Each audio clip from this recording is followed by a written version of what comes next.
Welcome to Eagles, Globes, and Anchors, the strategically minded podcast of the Marine Corps War College, covering the intersection of strategy, security, and warfare. Welcome to Eagles, Globes, and Anchors. I'm your host and Dean of the Marine Corps War College, Becky Johnson. Today we're discussing the 2020 Commission Report on the North Korean nuclear attacks against the United States, a speculative novel published this fall by Mariner Books. Our guest today is Dr. Jeffrey Lewis, author of the 2020 Commission Report. Dr. Lewis is the director of the East Asia Nonproliferation Program at the James Martin Center for Nonproliferation Studies at Middlebury Institute of International Studies at Monterey. Before coming to CNS, he was the director of the Nuclear Strategy and Nonproliferation Initiative at the New America Foundation. Previously, he was executive director of the Managing the Atom Project at the Belfer Center for Science and International Affairs at Harvard, executive director of the Association of Professional Schools of International Affairs, a visiting fellow at the Center for Strategic and International Studies, and a desk officer in the Office of the Undersecretary of Defense for Policy. You may also know him as Arms Control Wonk. Dr. Lewis, thanks for coming on the show. Hey, it's a pleasure. Before we start our discussion of your new book, can you tell us a little about how you got started as Arms Control Wonk? Yeah, so in the early 2000s, I was a graduate student. And, I was an unusual graduate student. I had worked in Washington, and then I was still living there. In fact, I was even still working part-time when I started the program. And so I was used to publishing and just generally being, around. And then as a graduate student, it was like I was suddenly demoted, it's like, no, now you're just a student. It's like, but wait, I had a job. And I just got frustrated with that. And I really felt like I wanted to be able to publish what I wanted. And so I started a blog, and it was great because I have a slightly off-color sense of humor. And in 2003, if you wanted to swear or make an off-color joke, there was zero chance anybody was going to put that in print. Mm-hmm. And so your desire to both be relevant and also a little less formal is the genesis of Arms Control Wonk. Yeah, one of the real revelations for me when I was a young person living in D.C. is how much difference there was between the official policy talk, which was very staid and very professional and, frankly, sometimes a little dry and boring and not all that accessible to outsiders, versus how vivid the conversations were when, after work, we all got together at a bar.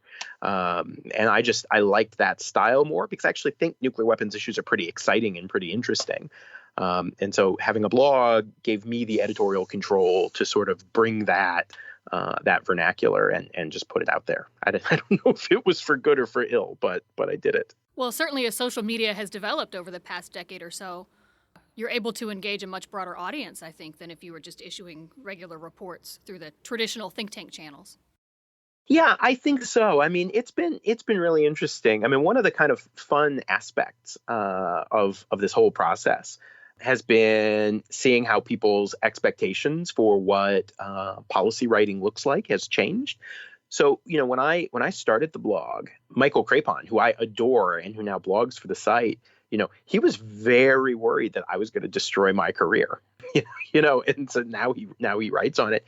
And I got one job offer, and the only requirement for the job offer was that I give up the blog. Oh, wow. And I said, no, I won't do that. And then the second job offer, which I ended up taking, it was like, well, you can keep the blog, but it has to totally change. And I figured I could take that one and just ignore the advice. So, early on, people were quite negative about it. And, to be fair, I didn't know what I was doing. And I sometimes look back at some of the things I wrote and particularly the way in which I said things and think like, oh, 28-year-old me is not as calm and balanced as current me. Well, specifically to your most recent book, definitely balanced, in my opinion. I don't know that I would call it calm. Yeah, stomach churning right. Was more of my reaction as I was going through it. But let's talk about the 2020 Commission Report. So it's focused on a fictionalized escalation of force between the United States and North Korea that results in North Korea striking the U.S. with multiple ICBMs. And I'm going to try not to give away too much because I want people to read the book. I think, for my money, hands down, the most important book written this year for folks who work in national security. I couldn't put it down for thank you. As painful as it was for me to read it. It's like a train wreck and you can't stop it, Yeah, that's what it was like writing it too. I mean, I could just see, I would write myself through a section, and I would be like, I knew, because I'm the inventor of this whole thing. I knew that this was, one more step in the chain of events that leads to catastrophe. But I felt pulled along writing it, I suppose, in the same way you felt reading it. Yeah. So what led you to write a work of fiction versus a more traditional analysis on the risk of a nuclear attack or nuclear escalation between the United States and North Korea? Well, so I had been asked to write an op-ed for the Washington Post that was about how the United States and North Korea might stumble into a nuclear war. And I had written a lot of nonfiction pieces trying to explain how I think the North Koreans think about nuclear weapons and how their strategy might interact with our strategy. The problem, though, is that a nuclear war would be a crazy outcome. Mm-hmm. And it turns out it's really hard to explain in nonfiction a rational route to an irrational outcome. I mean, you can do it, but it's one of those things that, because it relies on pathologies and decision-making and human frailty and misunderstanding, that the language of nonfiction, you see all the off-ramps. But when you write it as a story, you can kind of talk yourself into the perspective of the various characters, and you can see how they would make that mistake. And you could even yourself feel tempted to make that mistake. And so I think it helps show how things could go wrong in a much more compelling way. So I suggested to the Post that I try writing it as a fictional op-ed. And it was pretty well received. And then I got a call from Houghton Mifflin. And my editor there, Alex Littlefield, thought there was actually a book, which was amazing to me because I wasn't really sure I could do more than the op-ed. But as it turned out, there was enough there. Oh, absolutely. So the book includes all real-world events through August of 2018, and then fictionalized developments that are based on those real-world events from August of 18 through 2023. What were some of those critical real-world events that anchor the book? One of the things that I'm quite taken by is how dramatic the development of North Korea's nuclear capabilities has been, and I think that to a degree that we don't really talk about very much, that has really shaped both this current period of engagement that we're going through. But I also think poses a lot of dangers for how that engagement could break down. And so, the book sort of imagines then going forward, you have this period of engagement now and it breaks down. And so for me, one of the central salient facts is that North Korea has this capability. And I don't know that we always appreciate that. I mean, I still occasionally encounter people who say, like, well, I mean, this is all made up, right? Like, these missiles don't really exist, or these nuclear weapons don't really exist. And so that at least for me, is the big one. And what surprised you when you were writing the book? So you had already talked about, I like the way you say that it's hard to take a rational route to an irrational outcome if you are writing with a fictionalized account, or it's easier to understand the irrational route or the human route to an irrational outcome using fiction. But what specific insights did you gain approaching this as a work of fiction that you might have not gathered if you had done more traditional analysis? Well, there is a perfect one, which is when I was writing the book, I had to imagine a misperception scenario, right? A situation where Kim Jong-un has some information, but it's not quite right, and he's going to interpret it in the worst way possible, at least the worst way in terms of bringing about catastrophe. And that in a nonfiction setting, the way we always talk about how command and control works is we sort of say, like, well, we don't know how command and control will go wrong, right? But we often in crises see that command and control systems do not work the way we expect. And just in nonfiction, that is such a hard thing to say, right? It's such a hard thing to explain to someone, like, look, I know you've built this command and control system. I can't tell you how it will not work, but I can tell you that if I look at every other single command and control system in the past, there's always some surprise. And so, that's really hard in nonfiction, but fictionally, and the thing that I learned and was just really shocked by is there is a particular historical event, and maybe it's not true now, but it worked perfectly. The North Koreans, until at least very recently, and I suspect they still do, rely on their civilian cell phone network to communicate. I found an interview with the Egyptian director of the network. And he said that the North Korean leadership was so convinced that all their other lines of communication had been compromised that for sensitive decisions, they rely on an encrypted channel on their cell phone network. And then he told a particular story, which I kind of vaguely fictionalize, where in 2012, when the North Koreans are about to do a space launch, they came to him and said, okay, we want to shut down the cell phone network because we want to control what information goes in and out. And he says, that's fine, but you have to understand, I can't just turn off one part of it. I have to turn it all off, which means you will lose all of your secure communications. And they were like totally surprised by this. So it was an instance where I learned how dependent they were on a piece of civilian infrastructure, and I saw how fragile it was. And in particular, I saw that the North Koreans themselves did not understand the implications of relying on this. That's so interesting. I feel like with national security professionals, we see it with their students all the time. They take their professional development very seriously, but for them, that means reading military history, maybe exploring future war concepts. But we can have a difficult challenge in convincing them of the value of fiction. And it sounds to me like you see real insights coming out of fictionalized accounts because it opens up avenues for us to think of these black swan events. Maybe they're black swan events, maybe they're just less than traditional SOP, regular assumed pathway events. They get us out of our own rational assumption head and let us think of things in new ways. Yeah, that's right. I mean, what they do is they let us put the humans back into the story. Right. You know, when we are writing nonfiction, you can't help but kind of assume this perspective of someone who is omniscient and can see all the little things. And there is some work like the organizational theory literature is sort of very good about understanding that systems are so complex that you can't really always see into them. But I just think as human beings, it's much easier to understand that in fiction. There's a second benefit too, which I have to say I found I really liked about fiction, which is whenever I talk about how decision makers make suboptimal decisions or maybe decisions that approximate rationality without actually achieving it, in nonfiction, it sounds really judgy. It sounds like I'm saying like these policymakers are bad. It's really hard to do it with any kind of empathy.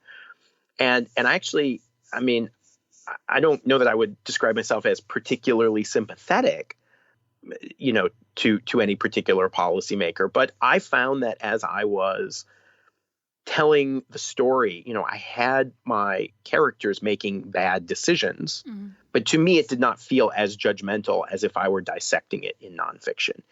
I could really paint their mental, emotional, and information state in a way where, I think a reader could read it and think, boy, I'm almost persuaded to do that. Or maybe even, you read it and you think, yeah, that's the way to handle that problem. And then a second later, you're like, oh, wait, no, don't do that. So I think it comes off as less judgmental. And at some level, I think that then allows us to be more insightful about the mistakes we all make. I think that's fair. And for me, as one of the readers, that's part of what I found so disconcerting. It was that this escalation on both sides, or on all sides, it almost happened. It seemed like it was by accident, that the different actors misread signals, they misinterpreted how their signals were going to be seen. Do you see this misperception, the idea of misperception as a critical element to any potential escalation, or was that just the way this particular story developed as you were writing it? Oh, no, it's a central aspect of my life and career. When I was in my PhD program, my advisor was a guy named John Steinbrunner. Mm-hmm. And he wrote, it's a wonderful book with a terrible title, The Cybernetic Theory of Decision, which in a longer podcast, it turns out it was a joke that he got stuck with. But, for John's whole work was about how you have these incredibly complex systems that human beings have to deal with. And those incredibly complex systems can be anything from nuclear weapons, all the way down to, if you imagine playing tennis, you cannot imagine a tennis player actually doing all the calculations that are behind the incredibly complicated act of hitting a fast-moving tennis ball with a racket in just such a way to make it go to a certain place. And so he was really interested in how human beings make sense of that complex world. And we're pretty good at it, really, just really good at it. But, just like the tennis player, it is a fact of life that not every ball gets hit perfectly. So, I often see in public policy those kinds of mistakes and errors.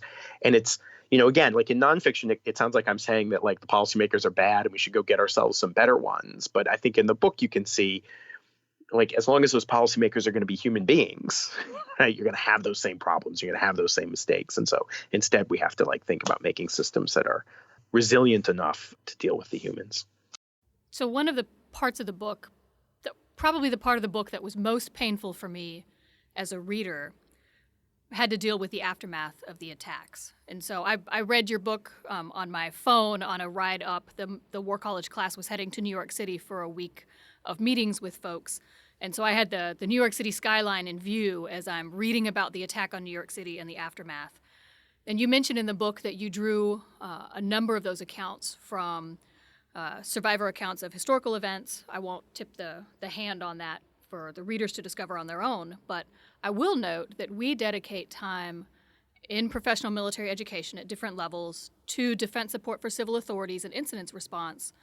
But I don't think we've done nearly as good a job as you do in the book highlighting just the emotional overload that would occur in a situation like this.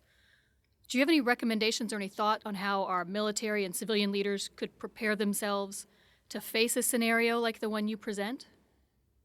Yeah, I think that the big challenge there is going back and looking at the pretty large literature on disasters, and I think we don't do it because it's not fun.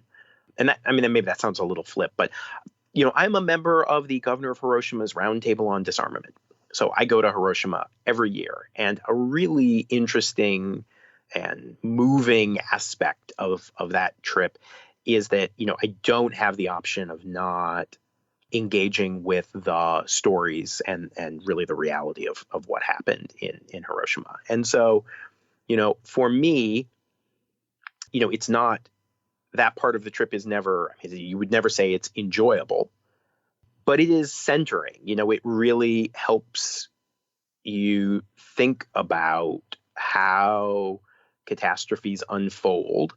And I think it helps illustrate the role of, well, I guess I would say it this way. I think we have a lot of ideas about disasters that are informed by television and I suppose books like mine. And I don't think they're always very accurate. So one thing that I do differently in the book than, for example, you would see in like a movie like The Day After is, in The Day After, human beings are pretty awful. Society collapses and kind of lapses into this Mad Max kind of situation. And, Hiroshima, the suffering was incredible. It's really terrible. But what's also interesting about it is how resilient people were, and that people immediately began trying to help one another out. And so, I think if we go back to that literature, right, and we really, really spend time with it, I think what we'll find is that human beings on an individual basis are actually pretty resilient. And so we can imagine designing structures to get those people the help they need. So the last thing I'll say on that is, if you go to Hiroshima, there's a monument. There are a lot of monuments, right? But often the monuments are to people who showed up to help, people who brought medical supplies, and so, you never, I don't want to make it sound like this is a manageable event. It's a tremendous catastrophe. But human beings, are resilient, and you don't have to kind of lapse into fatalism. You can imagine a situation, where you help those people who have survived, and you can try to ameliorate that, even though it, of course, would be an overwhelming catastrophe. Well, and maybe that's another advantage to a work of fiction is you've identified that it helps us understand human misperception or human frailty, but maybe it also gives us better insight into human strength and how people can step up in moments of adversity and not what we would assume in a rational context would be a survival of the fittest mentality. Well, maybe that's not the way that people would go. Yeah. And, it's a funny thing, but I think these two things end up being a little bit related, because I sometimes feel like I am criticizing The Day After, which I generally think is a fantastic made for TV movie. But just, in The Day After, you get the sense that people are pretty awful, and that's why you have the nuclear war. And I don't think that. I think people are pretty good. It's just that I feel like the situation is complex and very dangerous. And so I feel like, if there's going to be moral responsibility assigned, it's not really human nature. We can make different choices. So what should folks studying national security take away from this book? What do you see as being the lingering lessons? There are big lessons and there are little lessons. And so, if we're really talking about folks studying national security, I think I would emphasize the aspects of the book that are about decision making. Early on when North Korea was developing an ICBM, I remember a senior U.S. official saying, North Korea would never use nuclear weapons because Kim Jong-un knows that would be suicide. And I think that gets Kim Jong-un exactly wrong, right? That in a conventional conflict, Kim Jong-un knows that if he doesn't use the nuclear weapons, then he is going to end up like Saddam or Muammar Gaddafi. And I highlight that to say that senior official was so confident, right? So confident that he understood Kim Jong-un perfectly, which is, it's crazy. I don't mean it's crazy in a national security sense. I mean, it's crazy in I don't know what the person in the office next to me thinks on a day-to-day basis. You don't really know those things. And so I think that all of us who work in this field have to have a real humility about the unexpected and about the role of, human frailty and accident and chance. Because when we study something, we start to feel a sense of mastery, that we really do know how things are going. And we do know things, but I think we have to have a healthy respect for chance. So last question, what are you reading right now that our students should know about? I actually have been binging on the history of photo interpretation because in my day job, I know it's incredible. I spend a lot of time staring at satellite images, and the analytic piece of that to me is really, really interesting. And so at the moment, I'm reading two things. I'm reading a book called NPIC, right, which is the National Photographic Intelligence Center, the National Photographic Interpretation Center. NPIC, Seeing the Secrets, Growing the Leaders by Jack O'Connor. And I'm also reading the memoir of a woman named Constance Babington Smith, who was a photo interpreter in World War II. And sometimes people call her the woman with the X-ray eyes. She is the person who first spotted a V-1 buzz bomb in a aerial reconnaissance photograph without any real frame of reference for what such a thing would look like. That's awesome. So, yeah, analytically, for her to be able to pull that off, and she didn't find a member of her team did, was also the first person to spot a V2. And so I'm just fascinated analytically. How can you see something when you don't know that you're looking for it and you don't know what it looks like? It's pretty impressive. That's great.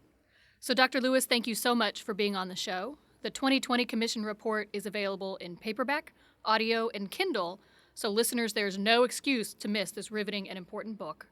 You can receive regular updates on arms control, disarmament, and nonproliferation by following Arms Control Wonk on Twitter or checking out their website, www.armscontrol.com. To keep up with the good work of the Marine Corps War College, follow us on Instagram, Twitter, or Facebook at McWarCollege. I'm your host, Becky Johnson. Thank you for listening to Eagles, Globes, and Anchors, the strategically minded, innovative podcast of the Marine Corps War College. This concludes the EGA podcast. Thank you for joining us. The views expressed in this podcast reflect those of the speakers and do not necessarily reflect the views, policies, or positions of the United States Marine Corps or the Department of Defense.